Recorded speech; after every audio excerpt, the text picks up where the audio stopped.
দরজার দিকে তাকিয়ে দেখি আব্বু চলে এসেছে।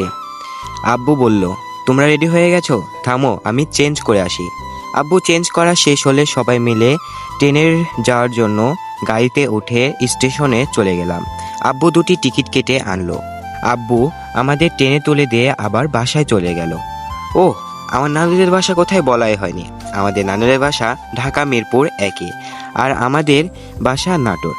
এবার আমাদের ট্রেন জার্নিটা সম্পূর্ণ হলো। ট্রেন থেকে নেমে পড়লাম। এরপর প্রথমেই মিষ্টির দোকানে গেলাম মিষ্টি কেনার জন্য।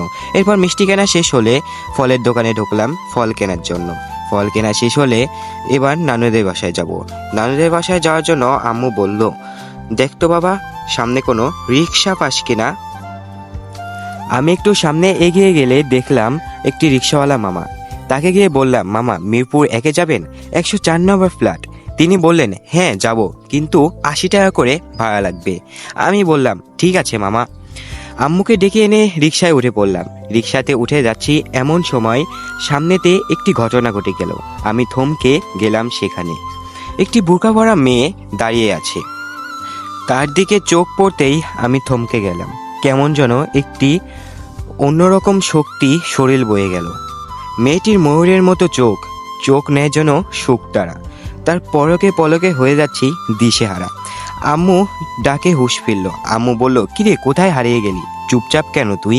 আমি বললাম, মা, শহরের সৌন্দর্যটা ভালোভাবে দেখছি, কত অচেনা স্মৃতিগুলো মনে পড়ছে। আম্মু বলল, তাই নাকি? কথা বলতে বলতে চলে আসলাম নানুদের বাসাতে। রিক্সাওয়ালাকে তার ভাড়া বুঝিয়ে দিলাম। এরপরে আমি আর আম্মু বাড়িতে ঢুকবো এমন সময় তাকিয়ে দেখি বাড়িটি সাজানো গোছানো, কেমন যেন ফুল, রঙিন বাতি এসব দিয়ে দারুণভাবে সাজানো হয়েছে। আমি আর আম্মু সেখানে থমকে দাঁড়ালাম। আমি আর আম্মু তো অবাক হয়ে গেছি সেই দৃশ্য দেখে। দরজার কাছে কলিং বেল দিতেই ছোট মামি দরজা খুলে দিল।